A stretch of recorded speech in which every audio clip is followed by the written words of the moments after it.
Hey, good morning, and welcome to A Few Godly Men by Death. And in those days, men lived 900 years plus. But Enoch walked with God. He was from the line of Seth and Enos, and he brought men back to God. And he was a godly example on how to live for God in his generation.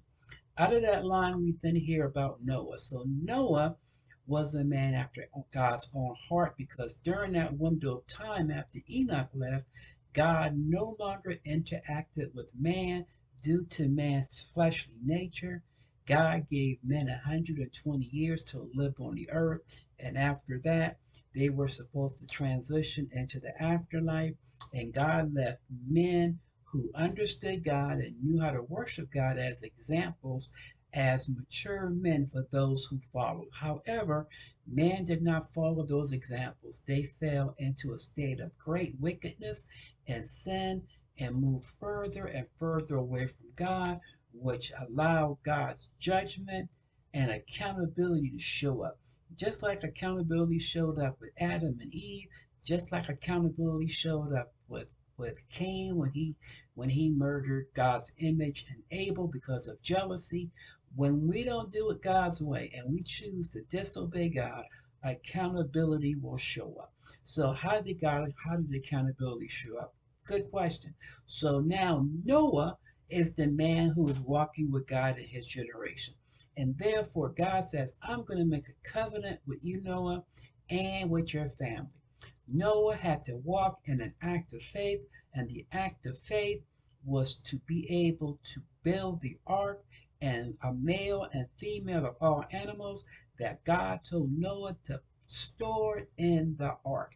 Hey, God gave Noah instructions to test his faith, and Noah completed those instructions. Hallelujah. Noah also saw when God said he closed the door in the ark because he was the one who was making judgment. He was the one who was holding people accountable. Then it says that God remembered Noah and his creations, and he came back and he rescinded the waters, and he taught Noah how to wait on the Lord to before he walked on dry land. Hey, when Noah got on the dry land, when the time was right, Noah was grateful and he worshiped God, and God blessed them and placed the fear of all the animals that God had created under man, so that they would walk in fear of man. And God gave him one instruction after that point, actually two of the same instructions. He said, Thou shalt not kill the image of God, you should not spill innocent blood. And then he also said that you are to be a hunter, and when you hunt, you are not to drink the blood of those things that you have killed. So God spoke a new covenant with man and his creation, put a rainbow in the sky to show man and animal, hey, I will never destroy the whole earth again because of wickedness or because of evil in the land. So Noah and his family were saved because he walked with God. Now, here's the next thing that happened. Noah, post his flood experience, lost his focus. Let me explain. Noah became focused on being a husband. He planted a vineyard. His weakness of Noah was he became drunk and he was naked. And because he was drunk and he was naked and he was not sober and he was not alert, his son mistakenly walked into the tent, not knowing he was drunk, not knowing he was naked, and he saw his father nakedness.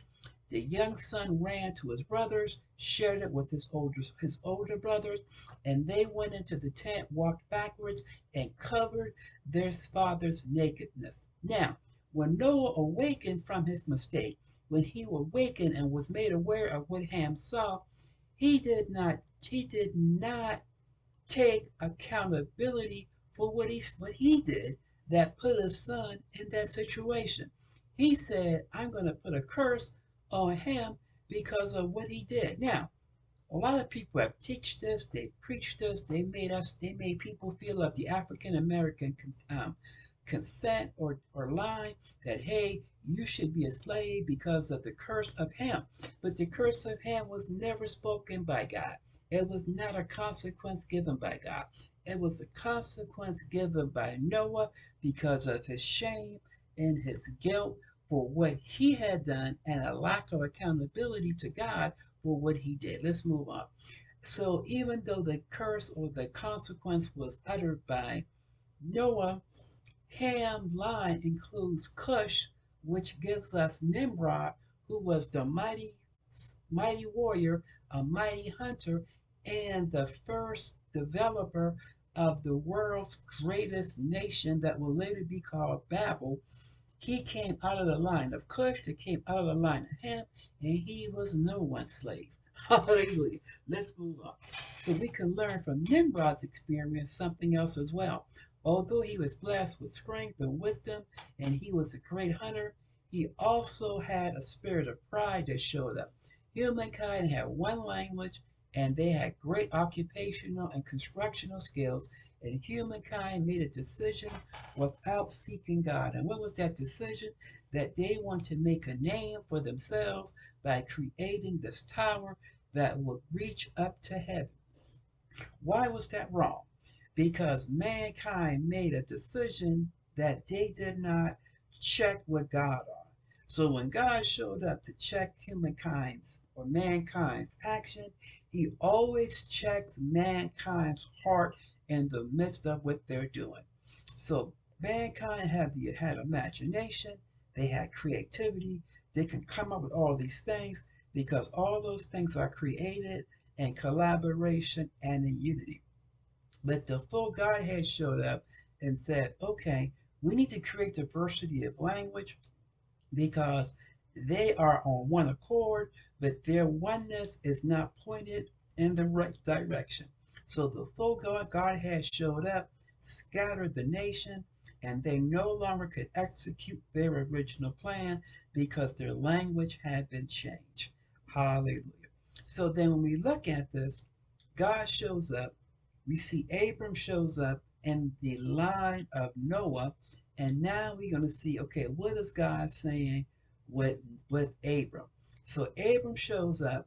God gives him a blessing. He gives him a promise. He gives him instructions similar that he gave to Noah, that he wants him to leave with his kinship, leave his family, leave his mother, leave his father, leave the land in which he knew. Take all that you have, take a couple of relatives with you, and leave. And then Abram, not knowing where God was sending him, not knowing God's full plan, actually executed the plan as God had instructed him. And because he did that, man, God gave him a promise and a blessing of a seed, and that he would make Abram a nation, a great nation.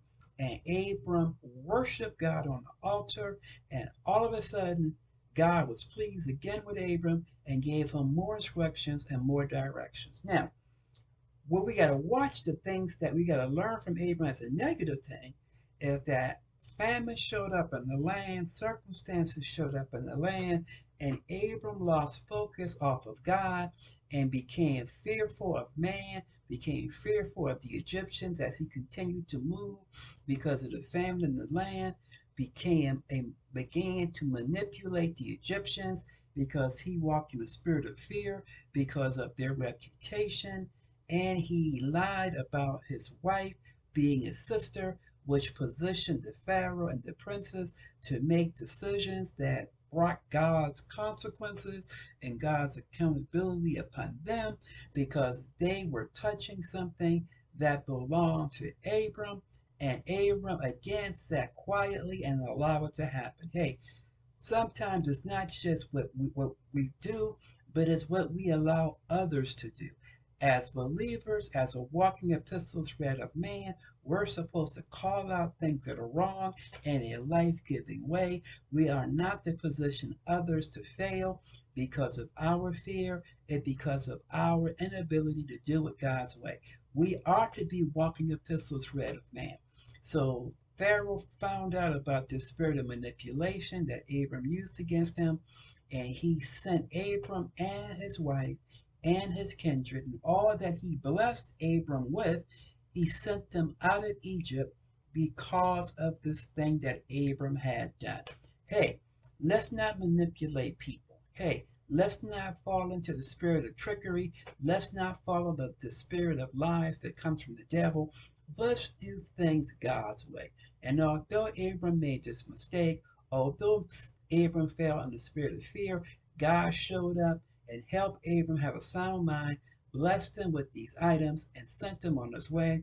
And we're going to see when we start volume 3 all these things that God did through Abram and for Abram in his life. Hey, may God keep you. Hey, may God bless you. Hey, may God prosper you. Hey, may the favor of God encamp around you. Until next time.